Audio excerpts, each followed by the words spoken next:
Welcome once again. You're still watching NTV Weekend Edition with me, Sandra Twinoblio. On Talk of the Nation, we talk about a concern that has been raised this week, and that is the cost of campaigning in this electoral season. Well, for some candidates, it has been a hard road without the money. But also for others, they have experienced some bright lights with some candidates, getting to social media and using the legacy media to get support. And of course, there are also other concerns of the high cost of campaigning and how it is affecting the candidates and those people that we will bring to the core. To discuss this issue of campaigning financing, we speak to Mr. Joseph Byomuhangi, who is an officer with the Initiative for Social and Economic Rights, tonight on Talk of the Nation. Welcome. Thank you, Sandra, for having me. Good evening, viewers. Well, first and foremost, what is your general observation of what we are seeing at the moment? The different candidates, be it members of parliament, presidential candidates, and the local councils that are moving out to look for votes. What is your general observation? Thank you so much. Elections in a functional democracy are a tool of political accountability.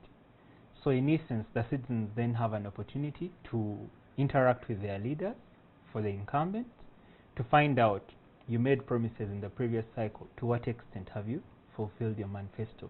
How have you addressed our issues? It could be an issue of accessing clean water. It could be an issue of sugarcane, as is the case in Busoga. The outgrowers want leaders to address that concern because it's their economic muscle.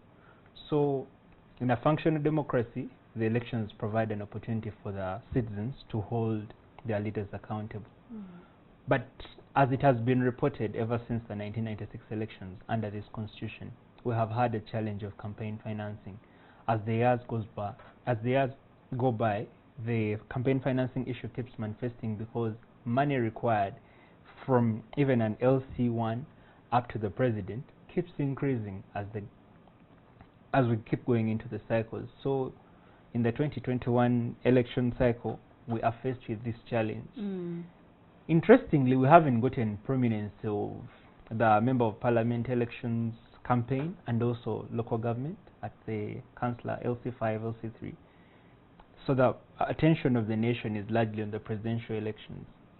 So the model that Electoral Commission adopted as a result of COVID-19, which is a campaign meeting, would have enabled us to spend little money if it was adhered to the latter, whereby an aspirant goes into a place and it's regulated. You meet 200 people and discuss issues. So to us who look at economic and social rights as either, it would be our interest that the candidates, the aspirants for all the offices, the president, parliament, LC1, have an opportunity to interact with the citizens and find out what are your issues. The citizens have an opportunity to ask the leaders, how are you going to address this? If the leader in issue has been incumbent, they can ask the leader, how have you addressed this issue? If they fail, they can also tell them, you have failed on this. But unfortunately, majority of the Ugandans out there get to know that a presidential aspirant has been in their district by the tear gas and also the armored vehicles. That's when you get to know that actually the candidate has come. So you don't have an opportunity to discuss with this particular candidate the issues that affect you as a Ugandan. And yet, the elections in a functional democracy, like I said, enable us to hold our leaders accountable, to be able to discuss the issues that affect us, to implement the social contract that you hear about, where our citizens cede power to our leader so as to govern them and is held accountable to them. So, Joseph, there's this report we have seen and different people that have come forward to think this is likely to be the most expensive election that we've ever had in Uganda. Reason being, we're doing it at a time when we're all having, we are dealing with a pandemic, but also we're doing it differently. It's supposed to be scientific. Meet few people, use the media to reach out to your voters. Do you also believe this is likely to be the most expensive campaign that we'll ever have? Well, as the days go by, probably we're going to feel it because, as I told you, we haven't yet felt the campaigns of members of parliament. We haven't yet felt the campaigns of the local government leadership. We are still feeling the campaigns of presidential aspirants. And most of them have taken time to go to these districts and try and have interaction with the citizens. which hasn't been successful in certain instances, as you've been reporting for the past 1 month. But if we went to the mode of electoral commission, of having the candidates come to media houses, they would incur the cost of hiring the airtime to be able to have meaningful engagement with the electorate. And that would definitely cost money, because you have to move to all the regions in the country to have these discussions. But time has been really fast spent. We are not seeing this happening. And definitely, maybe early January or late December, we'll have more of these engagements with the media houses. And that would cost a lot of money. But we've seen innovative candidates like the presidential aspirant John Katumba going to social media and asking people who believe in his manifesto to actually contribute to his campaign.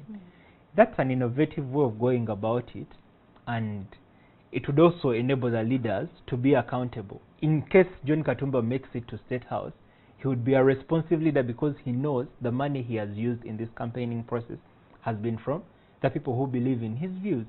So he will not feel so entitled. So he would what be a happens, servant leadership. Joseph, what happens if for every single person that has supported John Katumba's manifesto or campaigning period, if he doesn't make it, how does he account for this money again? If it's lost money, can he just say that's it? We can't say it's lost money. The people who are sending John Katumba money are sending it to him because they believe in his ideas. They're actually contributing to his campaign. They want John Katumba to have the opportunity to interact with all the Ugandans in the over 145 districts. That's why they are contributing, to enable him access all those Ugandans. So it's not lost money. It's actually effective. It enables Katumba to campaign. In the previous cycle, we had one of the presidential aspirants, the female presidential aspirant, Maureen Charlie. Halfway the campaign cycle, she ran out of money, and she had to go back to the UK to try and fundraise for resources. So this campaign cycle is extremely expensive as a process. Averagely now, to run for member of parliament, you need minimally 500 million. But what is the impact of making the entire campaigning process expensive? At the end of the day, there's some concerns over we are going to have people leading us who probably may not have say the ideas or the solutions to our problems, but just because they can afford to campaign, they get into office. And then those are the people that could have ideas, that could have solutions for the things that affect Ugandans, failing to get to the offices that they want to get to because of not affording the entire campaign process. What impact do you think this is going to have on a country like Uganda? Thank you so much. The impact is that we are all shortchanged in the end, because when you vote somebody because of the money they have paid you, you're going to have a leader that is not responsive to your issues. Those are the leaders you call to address your concerns, and they don't care, because anyway they paid for your vote. They are not servant leaders. They're not there to represent your views in parliament, for example. They're not there to be your leaders, but they paid, so they are in that office. So ultimately, as a country, we lose out, and as human rights advocates looking at social and economic rights, that is where we get concerned, because issues of service delivery are going to be neglected. You cannot hold these leaders accountable. On their end, they feel entitled. I used my money to buy your vote. On your end, the only tool you would have used to hold the leader accountable, you gave it up, because you are paid money, you are given To cast an your item vote. to cast your vote. Well, finally, Joseph, what would you tell someone, just in a few seconds, someone who has the ideas, the solutions, wants this office, but they do not have the money? What is the right way to go about the entire election process? They should go the John Katumba way. They should engage So it with is okay the to go electorate. to social media. It is and okay to ask go them to social support media. you. It's okay to go in any social space and ask for support. If people can support your ideas, if people are interested in your ideas, they'll support them. It's the new normal. It's the new normal. Yes. Thank you so much, Joseph Byomuhangi, for joining us on NTV Talk of the Nation. You're still watching NTV Weekend Edition. We'll take a short break and we'll be back.